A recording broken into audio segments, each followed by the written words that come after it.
C'est une petite chanson d'adoration pour Dieu. Je ne sais pas si tu le connais.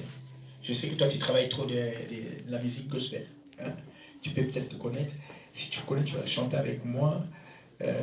C'est une chanson qui montre, en fait, qui nous révèle la présence de Dieu dans nos vies. Et que peu importe les circonstances, il sera toujours là.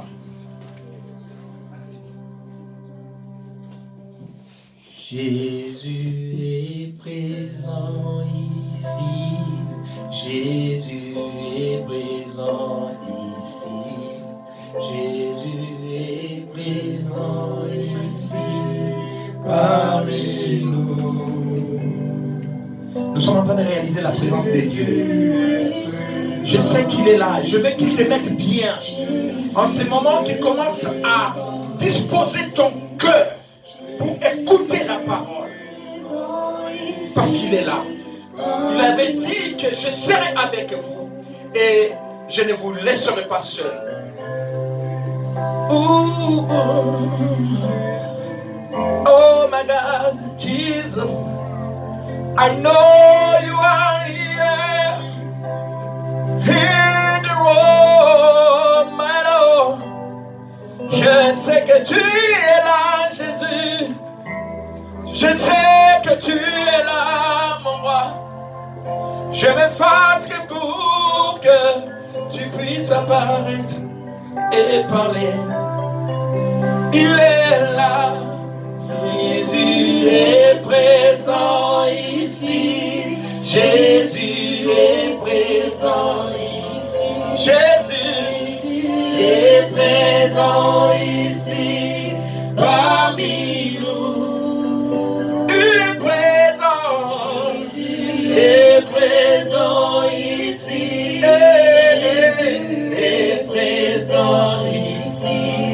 Jésus est présent ici parmi nous. Et oui, chantons Alléluia, Alléluia, Alléluia, Alléluia, Alléluia, gloire à Dieu.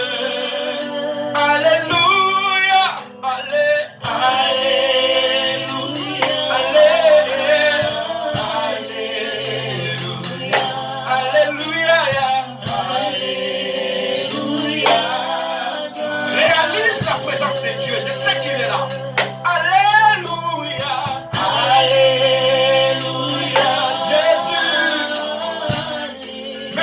Ta présence, alléluia, alléluia. Je ne veux pas prêcher si tu n'es pas là, mais je sais que tu es là.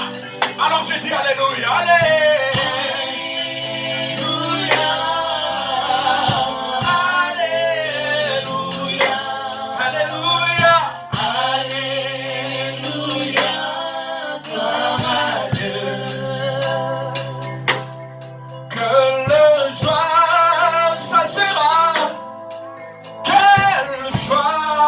mon cœur, que les joies, ça sera ce jour-là. Quand tu reviendras me chercher, quelle joie, Jésus, ça sera dans mon cœur, inexprimable, que les joies, ça sera dans mon cœur. C'est pour ça que je chante, alléluia, alléluia.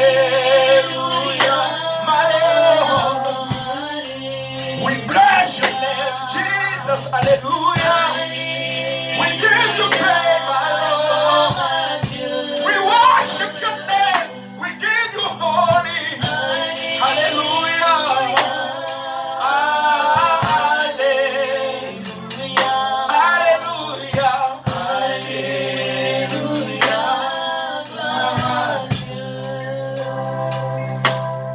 Elohim.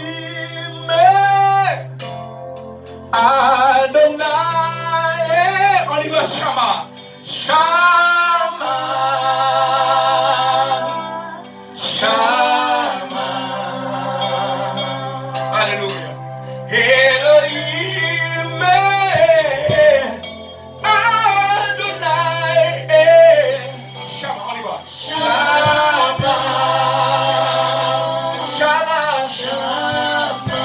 Chantons tous. Shama, Shama, eh, Shama, Shama, Shama, yeah. Shama, Shama, Shama.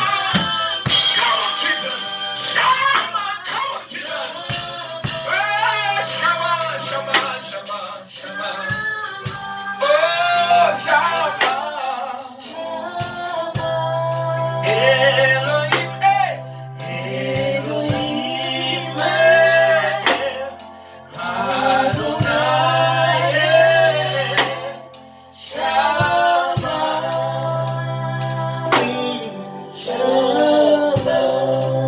Il n'y a personne qui soit comme ce Dieu-là. J'aime bien l'adorer avant de commencer à parler. Parce que je sais que quand il ouvre la bouche et quand il dit des choses qui changent la vie des gens. Il est Dieu. Il est incomparable. Personne n'est comme lui. Le Dieu des possibilités, mais pas n'importe quel. Le Dieu des possibilités illimitées. Où est-ce que tu cherches, mon frère? Où est-ce que tu vas? Il est celui qui commence et qui finit. Il est là avec nous. Il est là avec nous. Shama God, hey, Shama, hey, my Lord, in your presence we are for worship you, my God.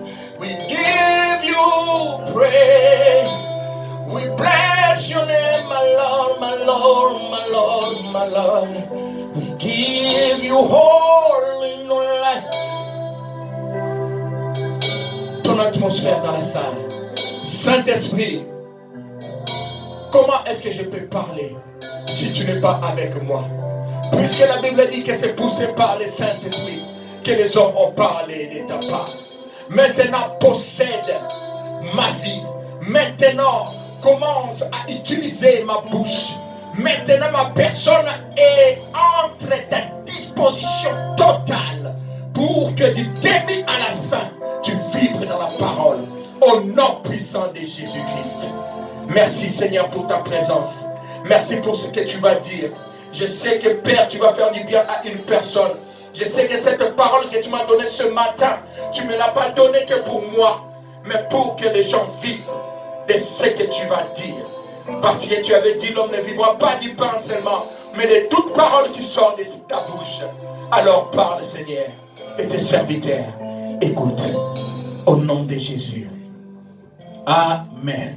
Amen. Est-ce que nous sentons la chaleur du Saint-Esprit? Si tu sens vraiment la chaleur du Saint-Esprit, manifeste au moins ta main.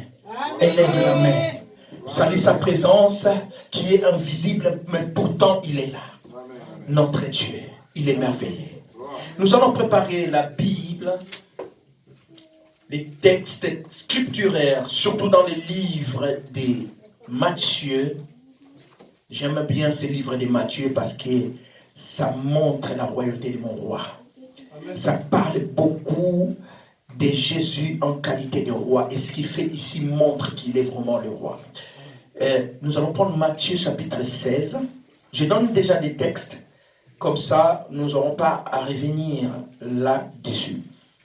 Matthieu chapitre 16.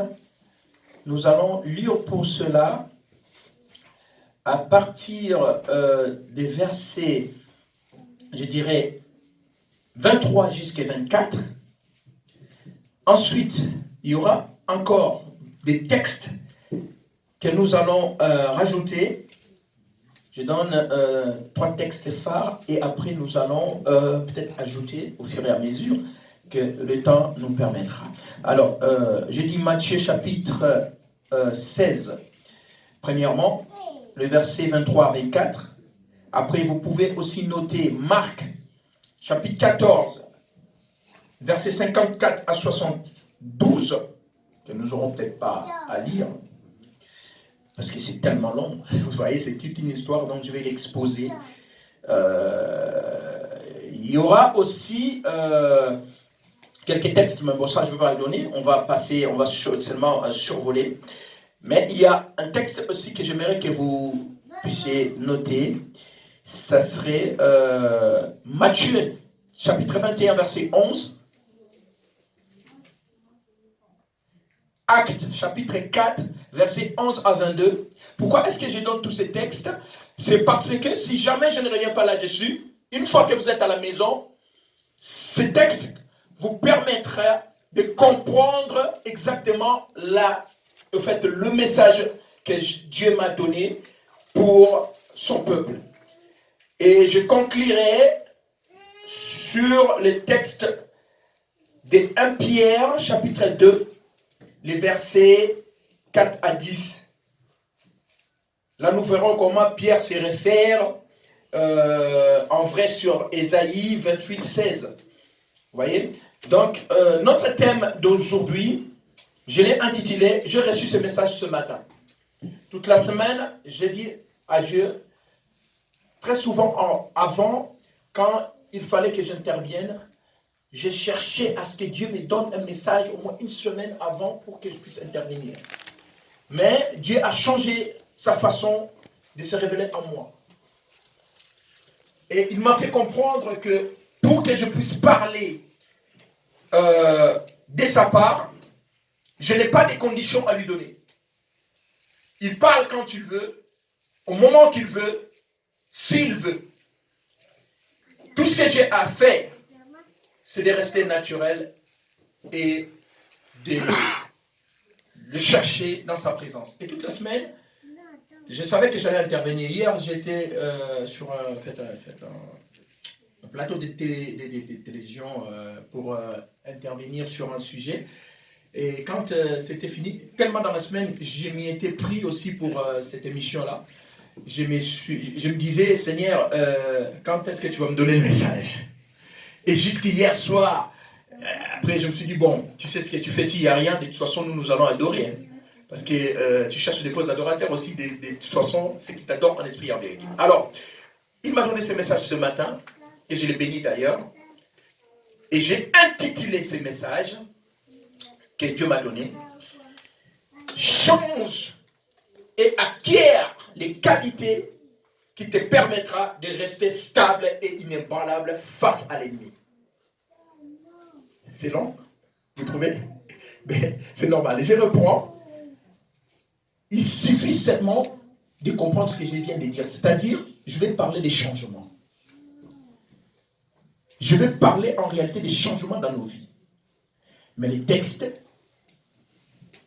ou encore les titres que j'ai intitulés, c'est « Change et acquiert les qualités qui te permettra de rester stable et inébranlable devant l'ennemi. »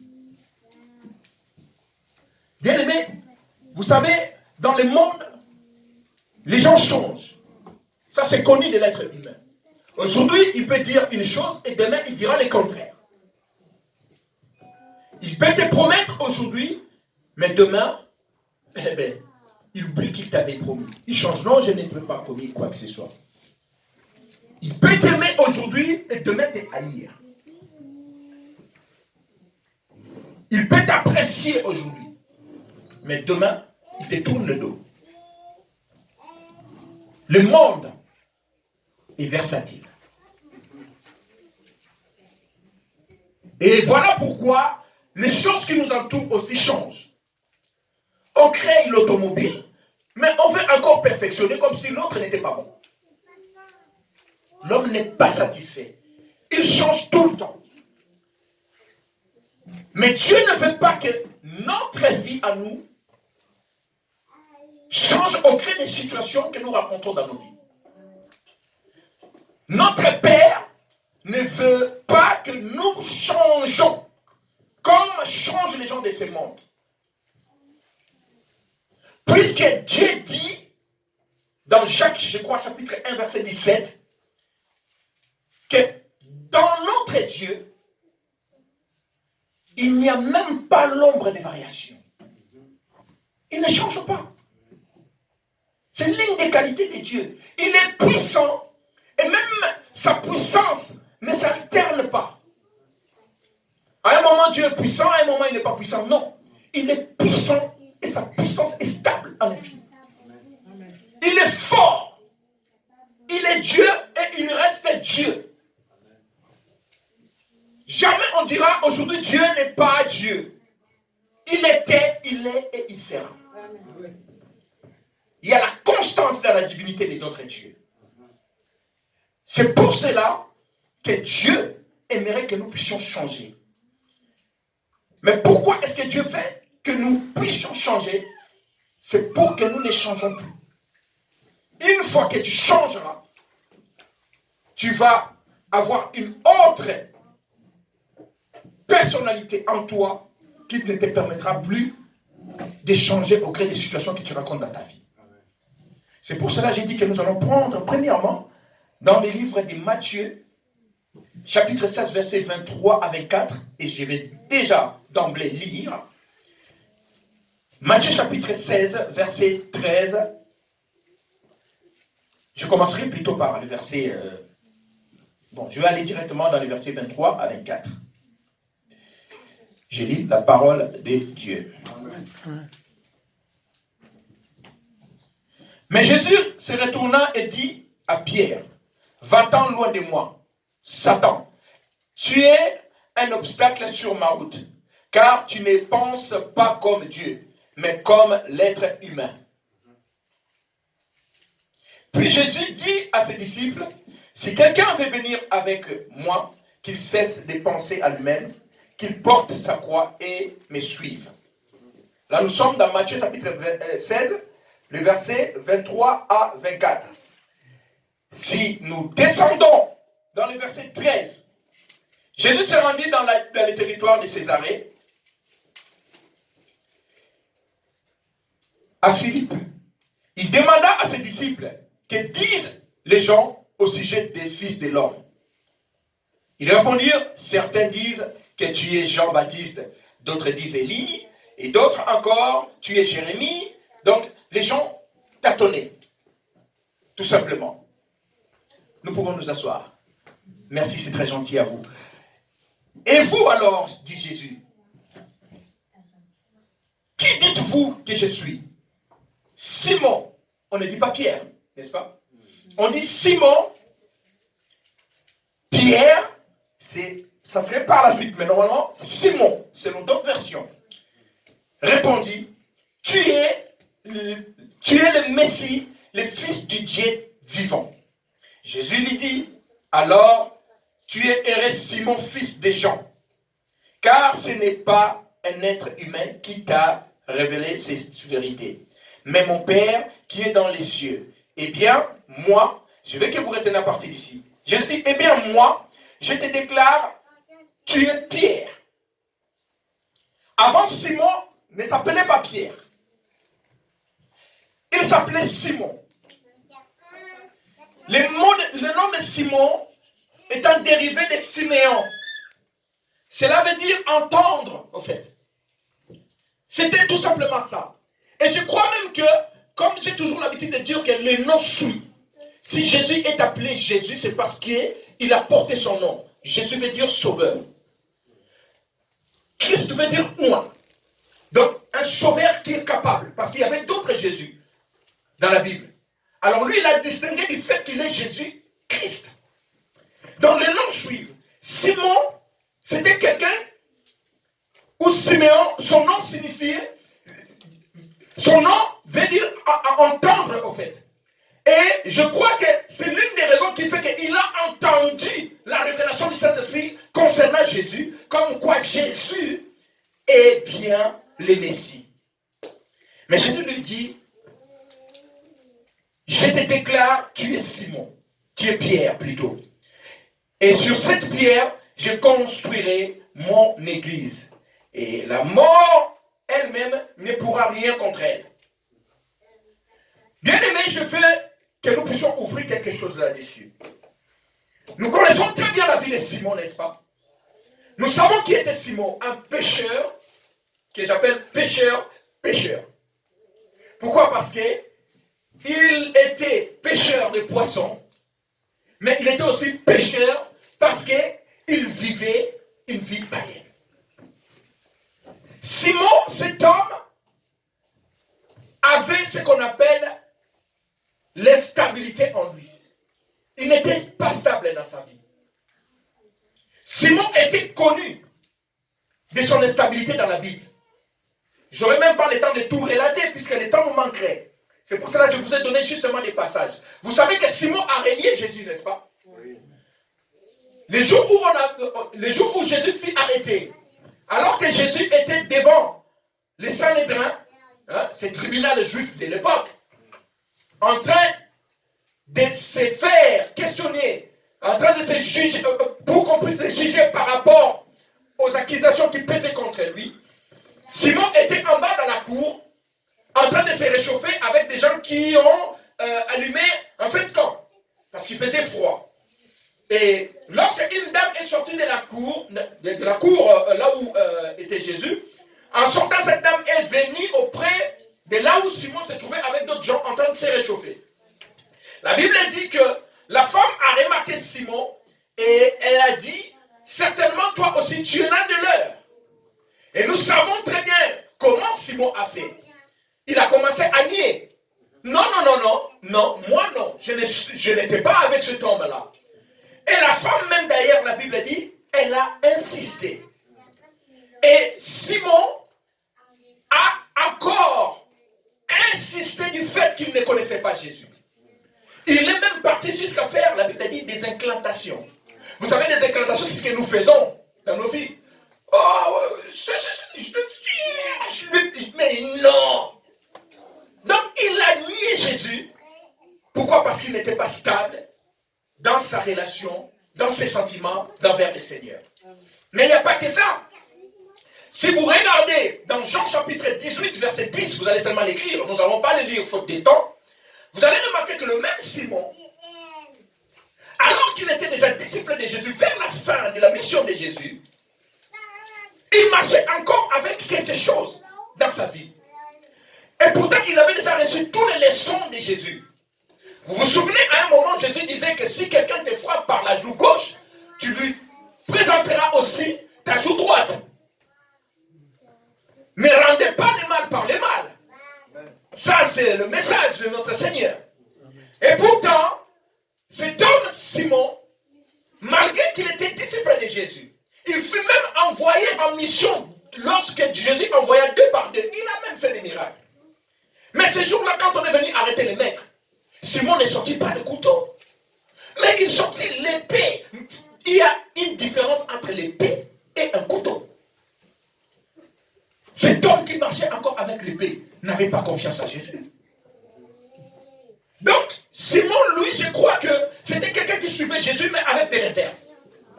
Si ça marche, je suis avec le Seigneur. Mais si ça ne marche pas, je sortirai mon épée et je vais me défendre. Il n'était pas stable. Vous voyez? Alors, encore une fois, comme on dit, jamais 203, le même Simon encore, là, c'est après la résurrection du Seigneur. Il n'était toujours pas stable, malgré que le Christ est mort pour lui sur la croix. Ressuscité après 3 jours.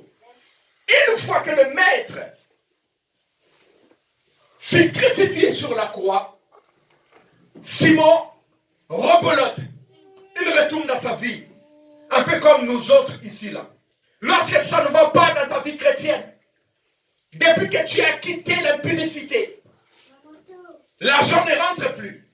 Parce que tu es tellement habitué à avoir Pierre, Paul et Jacques dans ta vie, parce que Pierre te donnera des euros, Jacques te donnera des dollars, et après, peut-être, Jean te donnera je ne sais quoi.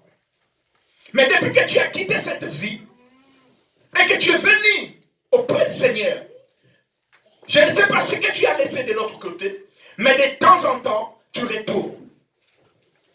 Lorsque tout va bien avec le Seigneur, tu es content. Quand tu ne vois pas quelque chose ou encore une réponse par rapport à une question que tu as demandée auprès de Dieu, eh bien, tu commences à changer ta position envers le Seigneur. C'était ça la vie de Simon. Le Seigneur même est mort, enterré et ressuscité par la puissance de notre Dieu. Mais Simon, une fois que le Seigneur est mort, surtout les jours où Jésus avait dit tout est accompli et il a soupiré, Simon est retourné dans sa vie de tous les jours. Vous pouvez voir ça dans le livre de Jean chapitre 21. La Bible dit que Simon est retourné à la pêche. Alors que Jésus avait dit de cet homme-là, je ferai de toi un pêcheur d'hommes. Donc tu n'auras plus rien à voir avec le fait de pêcher les poissons. Un peu comme nous autres.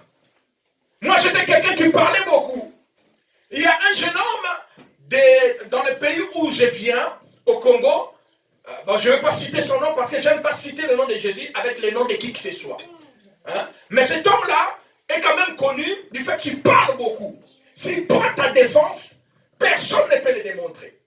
Ne peut le démontrer plutôt. Hein?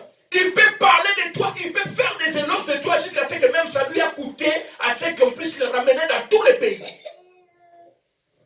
Il est ce qu'on appelle dans le jargon de mon pays, Moukala. Moi j'étais aussi comme ça. Ça veut dire que si je ne prenais part à ton problème, c'était très difficile pour que quelqu'un puisse t'atteindre. J'étais comme le bouclier. Et ces choses-là, quand j'ai commencé dans le Seigneur, je les ramenais aussi. Quand j'étais fan d'un pasteur, peu importe que tu diras, pour moi, non. Il est l'homme de Dieu. Mais quand on voit des bavures qui se passent aujourd'hui, des choses qui se passent dans nos assemblées, il y a de quoi se poser des questions. Un changement doit s'opérer. Simon était comme ça. La Bible dit que Simon est retourné à la pêche de poissons. Alors que Jésus lui avait dit, je ferai de toi un pêcheur d'hommes. Et Christ était déjà ressuscité en ce moment-là dans le livre de Jean chapitre 21 verset 7. Et en retournant à la pêche de poissons, la Bible dit qu'il pêchait avec d'autres disciples. Mais ce qui est remarquable dans la vie de Simon, c'est de voir que cet homme, non pas il est retourné dans la vie de pêcheur, de poissons, mais avec des pratiques douteuses. C'est-à-dire qu'il pêchait nu. Alors que les autres avaient des habits. Parce que ce jour-là, quand le jeune Jean a vu Jésus de l'autre côté de la rive, et il a dit, c'est le Seigneur, la Bible dit que Simon plongea dans l'eau. Pourquoi les autres n'ont pas plongé dans l'eau? Et la Bible précise que parce qu'il était nu. Non, on ne dit pas parce qu'il avait le caleçon. Il était nu. Donc ça veut dire tel qu'il est sorti de sa mère. Est-ce que les autres ne pouvaient pas lui dire quoi que ce soit? Mais Simon, toi tu es retourné encore dans ces choses. Souviens-toi que le jour où tu avais fait le péché miraculeux, tu avais dit à Jésus, éloigne-toi de moi car je suis pécheur. Il ne disait pas pécheur des poissons ces jours-là, mais il disait pécheur de ce qu'il avait en lui, des pratiques occultes. Parce que les pécheurs des poissons, lorsqu'ils pêchent, ils ont, moi je vous dis, ils ont des pratiques bizarres, surtout en Afrique. Quand tu pêches tout nu dans l'eau, le poisson te considère comme un de leur. Et ce qui fait que lorsque tu nages, les petits poissons sont attirés par toi. Tout comme lorsque vous regardez les documentaires, vous allez voir le requin quand il passe, il y a des petits poissons et des baleines qui tournent tout autour de lui. C'était comme ça. Et ce qui fait que lorsqu'il ramenait beaucoup de poissons à cause de sa nudité dans l'eau, il faisait signe à ses camarades qui étaient dans la barque de jeter les filets. Et quand le filet tombe dans l'eau, ça attrape le poisson et Simon sort. Ça, c'est ce que les gens ne nous disent pas. Alors, lorsque Christ est mort, lui, il est retourné dans ses pratiques. Voilà pourquoi quand Jean, le jeune, avait vu Jésus, ça c'est le deuxième pêche miraculeuse qu'ils vont faire, nous n'allons pas entrer dans le détail, il a dit, c'est le Seigneur. Et Simon s'est compris, ah, il est ressuscité. Donc il est revenu. Donc il faut que je revienne, moi aussi. Parce qu'il n'était pas stable dans sa vie. C'est pour cela que nous parlons aujourd'hui des changements. Amen. Jamais 203. Mais est-ce que dans ta vie, tu es toujours comme Simon? Voilà pourquoi, lorsque Dieu vient dans la vie d'une personne, la première des choses à faire, c'est de changer le nom de la personne. Amen. Parce que le nom, c'est l'identité d'une personne. Vous allez remarquer que quand Dieu a apparu à Abraham, il dit à Abraham, ton nom est Abraham, mais on ne t'appellera plus Abraham, mais on t'appellera Abraham. Même Sarah, on ne t'appellera plus Sarah, mais Sarai. Sarai. Voilà. Elle était d'abord Sarai, après, ça dépend des versions, Sarai ou Sarah, après, on t'appellera Sarah. Voilà. Vous voyez? Pourquoi est-ce que Dieu change de nom? Pour que le nom qu'il te donne puisse apporter le bagage et le package de ce qui t'accompagnera dans ta vie. Voilà pourquoi Jésus ici, il dit, Simon, tu es Pierre. Pourquoi? Parce que Simon, il savait que s'il restait Simon, il va entendre tout ce que Jésus va lui dire, mais il ne le fera pas.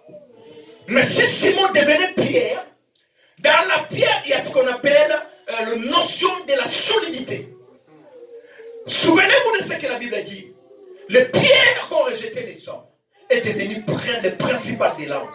Et Jésus-Christ lui-même est cette pierre-là, qui était décrit déjà dans le livre de Daniel, qui est descendu, non pas parce qu'un homme l'a fait descendre, mais c'est de la main de Dieu même. Alors, nous sommes en train d'aller. La Bible dit ceci, que Simon, cet homme, lorsque Jésus a changé son nom, lorsque Jésus a métamorphosé son nom, les choses ont commencé à changer dans sa vie. Nous sommes dans Matthieu chapitre 21. Nous allons voir ça. Matthieu chapitre 21, verset 11. Je vais lire la parole de Dieu. Il est écrit ceci. Matthieu chapitre 11, verset 21. Nous sommes là. Jésus leur répondit, je vous le déclare, c'est la vérité. Si vous avez de la foi et si vous ne vous doutez pas, non seulement vous pourrez faire ce que j'ai fait à ce figuier, mais vous pourrez même dire à cette colline, ôte-toi de là et jette-toi dans la mer. Et cela arrivera. Là, Jésus nous parle de la capacité de la foi qui peut changer des situations. Vous voyez? Des situations qui sont impossibles, qui peuvent devenir possibles dans la vie des gens. Et lorsque nous continuons, toujours dans Matthieu, maintenant nous touchons plutôt le verset 42, la Bible nous dit ceci. Puis Jésus leur dit, n'avez-vous jamais lu ce que déclare l'Écriture? La pierre que les baptiseurs avaient rejetée, c'est-à-dire les baptiseurs, c'est les Juifs en fait. Les sacrificateurs, les scribes, les Sanhédrins, le responsable des Juifs en fait. La pierre que les bâtisseurs avaient rejetée est devenue la pierre principale. C'est-à-dire que c'est le premier des pierres, la fondation même, avant de construire quoi que ce soit. Cela vient du Seigneur pour nous. C'est une merveille, donc une chose admirable, vous voyez. C'est pourquoi, ajouta Jésus, je vous le déclare, le royaume de Dieu vous sera enlevé pour être confié à un peuple qui en produira le fruit. Celui qui tombera sur cette pierre, il brisera. Et si la pierre tombe sur quelqu'un, elle les réduira en poussière. Ici, Jésus est en train de parler au peuple de Dieu concernant sa personnalité. Et c'est cette personnalité qu'il a voulu faire à Pierre. S'il avait changé le nom de Simon en Pierre, c'est parce qu'il voulait rendre Pierre comme lui-même Jésus. Puisque c'est Jésus qui est la pierre que les bâtisseurs ont rejetée au fait. Et cette pierre, puisque les bâtisseurs, c'est-à-dire les Juifs de l'époque, les Sanhédrins, les Sadducéens, tous ceux qui composaient l'élite de cette époque-là, des peuples juifs, ont rejeté Jésus. Et Jésus savait très bien que si jamais Simon restait Simon, avec une façon de vivre alterner. Des fois, il est bon, des fois, il n'est pas bon. La mission qui allait lui être confiée n'allait pas être reçue. D'où la question qui fait que Jésus a décidé de changer le nom de Simon en Pierre. Et il ajoute, sur toi, je bâtirai mon église. Vous savez, il y a une différence. Parce que chez nous, au fait, quand on disait une pierre, quelqu'un pouvait ramasser un morceau de brique, il croit qu'il ramasse une pierre. C'est différent. Les briques, c'est l'ensemble du ciment et du sable mélangé. Ce n'est pas une pierre. Une pierre, quand on dit, c'est ce qu'on appelle le roc. C'est distinct, c'est différent des briques ou encore d'autres substances qui sont peut-être comme des pierres mais qui ne le sont pas, même de l'argile. C'est à cause de la solidité et de la constance. Les caractéristiques de roc, c'est qu'il est dur.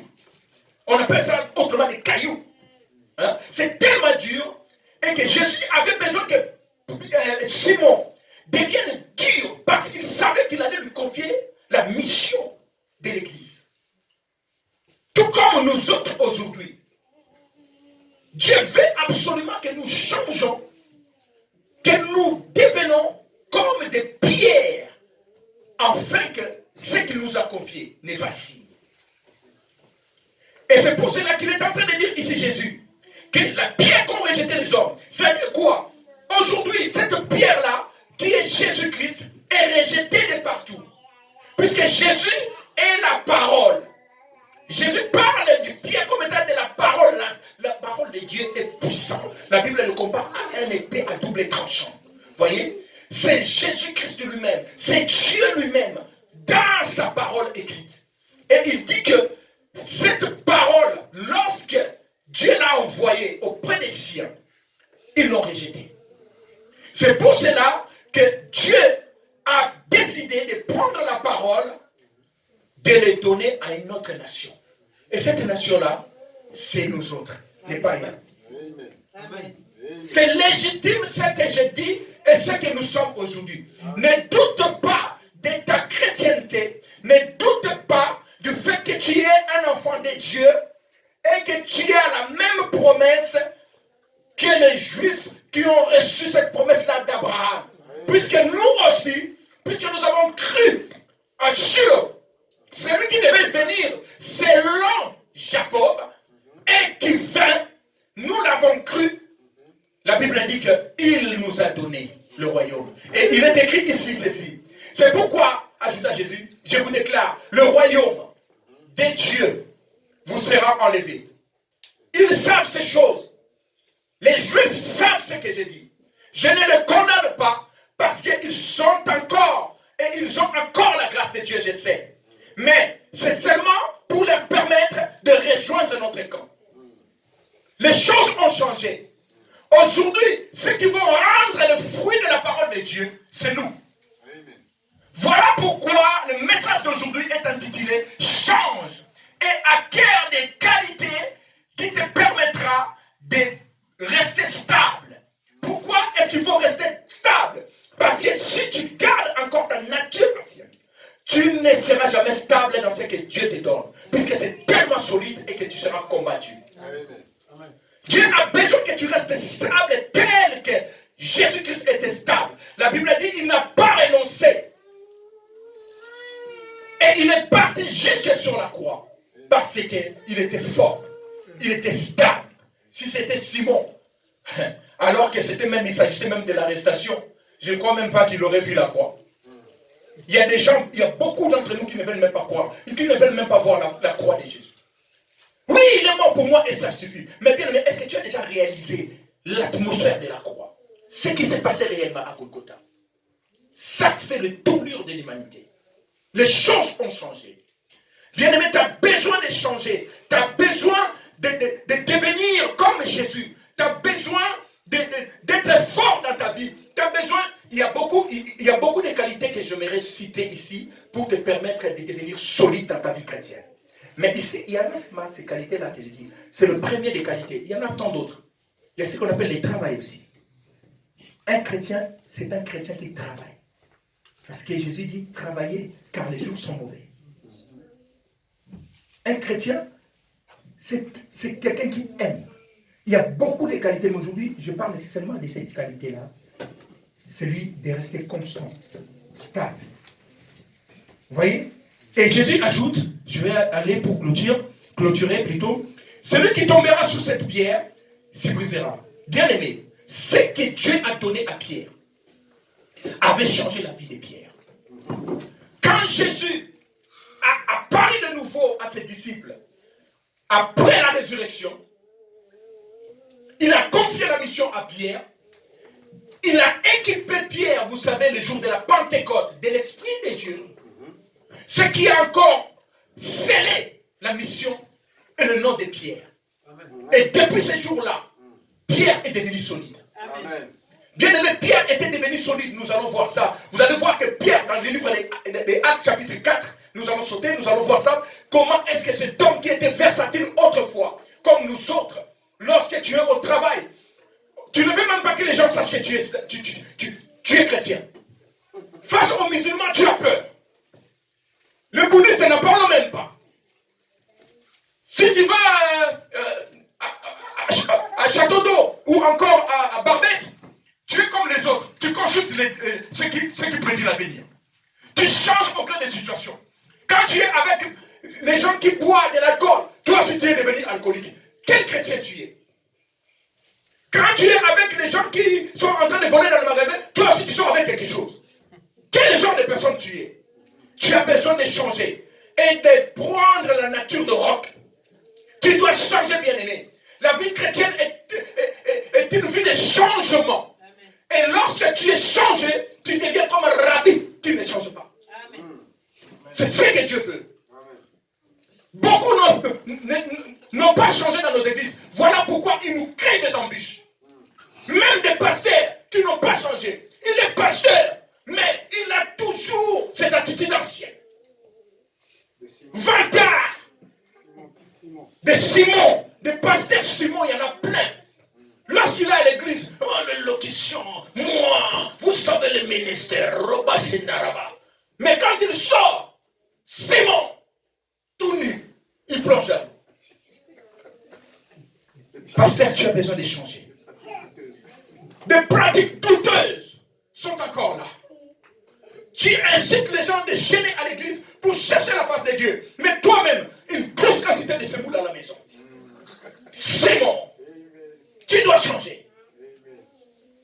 Tu prêches tellement.